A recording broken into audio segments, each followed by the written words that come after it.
Hello प्यारे बच्चों, आज हम हिंदी व्याकरण की पाठ्य पुस्तक से पाठ 12 विराम चिन्ह के विषय में अध्ययन करेंगे। विराम चिन्ह।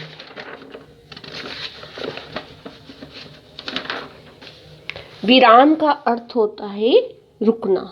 क्या होता है विराम का अर्थ? रुकना। बोलते समय अपनी बात को स्पष्ट करने के लिए यहाँ किसी बात पर बल देने के लिए कुछ देर रुका जाता है। जब हम आपस में बातचीत करते हैं तो बोलते समय हम कहीं रुकते हैं तो कहीं स्पष्ट तरीके से बोलते हैं। वाक्य लिखते समय हम जहाँ रुकते हैं उसे एक संकेत या चिन्ह से बताते हैं। इन चिन्हों को विराम चिन्ह कहते हैं। अर्थात जब हम आपस में बातचीत करते हैं या बोलते हैं तो बोलते बोलते हम कुछ देर कहीं रुक जाते हैं तो कहीं हम स्पष्ट तरीके से बोलते हैं।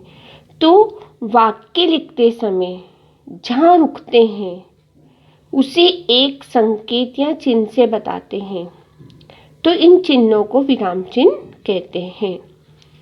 विराम चिन्ह का प्रयोग यदि उचित स्थान पर न किया जाए तो वाक्य का अर्थ ही बदल जाता है।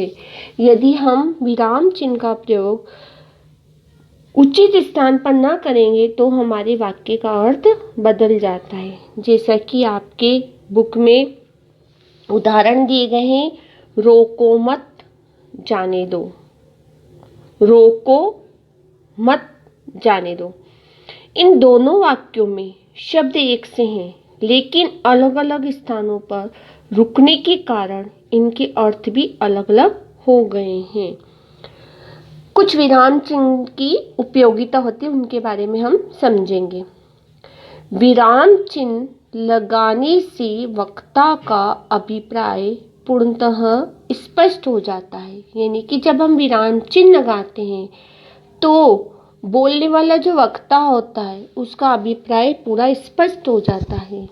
इनके प्रयोग से भाषा में स्पष्टता तथा अर्थ में सौंदर्य आ जाता है।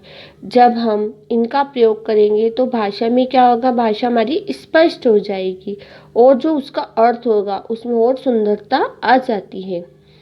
लंबे वाक्य पढ़ते समय हमें सांस लेने के लिए समय मिल जाता है। जब हम लंबे वाक्य पढ़ते हैं तो पढ़ते समय हमें जब वाक्य पढ़ते हैं तो पढ़ते समय में सांस लेने के लिए समय मिल जाता है।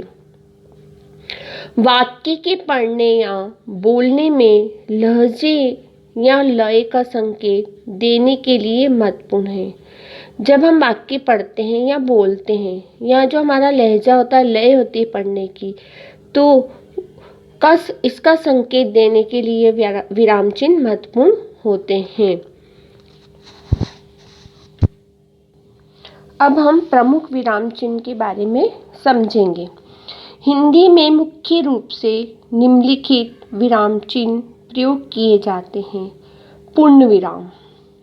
अब पूर्ण विराम का आपको साइन दिखाई दे रहा है, जो ये क्या है, पूर्ण विराम का साइन है। इस विराम चिन्ह का प्रयोग वाक्य के पूरा होने पर किया जाता है।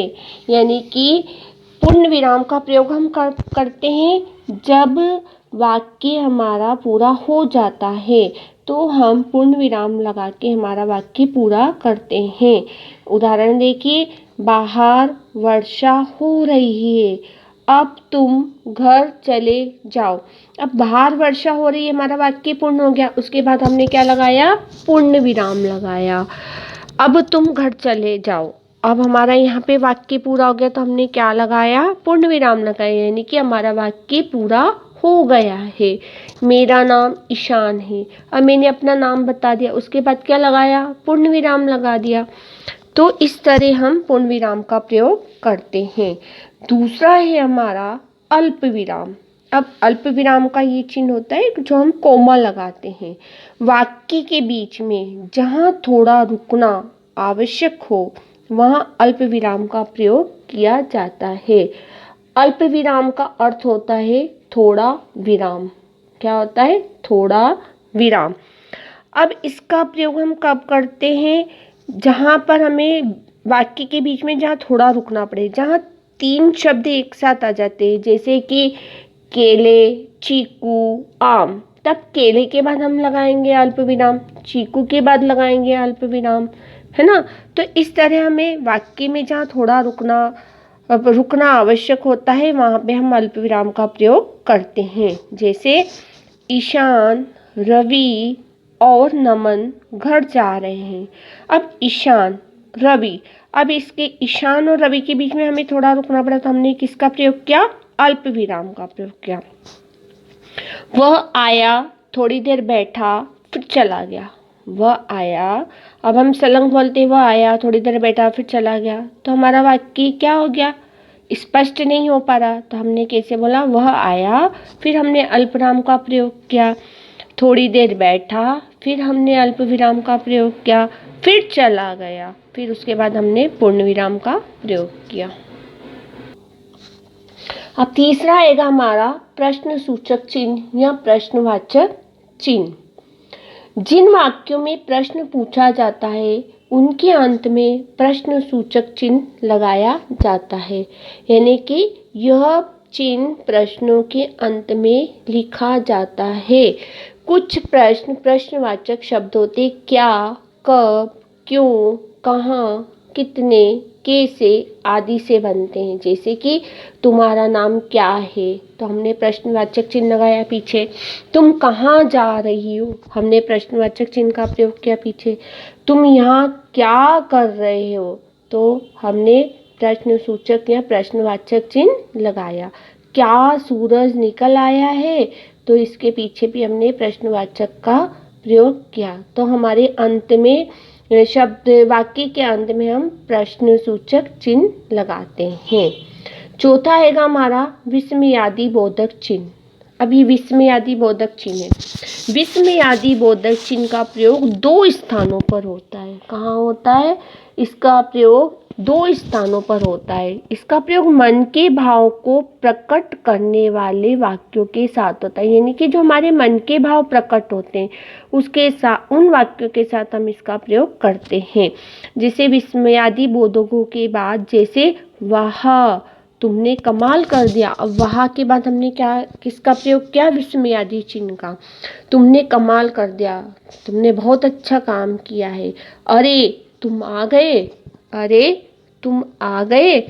इस तरह हमने विस्मयादि बोधक का चिन्ह का प्रयोग किया। अरे के बाद क्या लगाया हमने? विस्मयादि बोधक चिन्ह लगाया। उसके बाद फिर वाक्य पूरा हो गया तो हमने क्या लगाया? पूर्ण विराम लगाया। अब अरे क्या है? हमें आश्चर्य दर्शा रहा है। वहाँ क्या है? वहाँ हमें जब हमें कोई खुशी होती है तो हम क्या कहते हैं? वाह तुमने तो कमाल कर दिया है। आनंद की अनुभूति होती है हमें इस वाक्य में। नेक्स्ट है हमारा उद्धरण चिन्ह। उद्धरण चिन्ह उन वाक्यों के बाद जिनमें हर्ष, शोक, दुख, आश्चर्य, घृणा आदि के भाव प्रकट होते हैं। जैसे कितना सुंदर फूल, हद कर दी आपने। अब इसमें हमने 2 स्थानों पर प्रयोग किया। एक तो आगे हमने वाह और अरे के बाद क्या, नेक्स्ट में हमने लास्ट में क्या, कितना सुंदर फूल, हद कर दी आपने। एक हद कर दी आपने के बाद में हमने विस्मयादि बोधक का प्रयोग किया है। नेक्स्ट है हमारा उद्धरण चिन्ह। जब किसी की कही बात को उसके शब्दों में ज्यों का त्यों लिखा जाता है तो उसे उद्धरण चिन्हों में रखते हैं।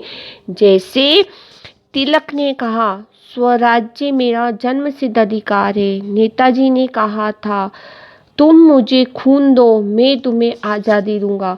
अब यहाँ पर तिलक ने कहा, तिलक ने क्या कहा? स्वराज्य मेरा जन्मसिद्ध अधिकार है। तो हमने इसमें स्वराज्य से पहले हमने उद्धरण चिन्ह का प्रयोग किया और फिर लास्ट में हमने इसका प्रयोग किया है।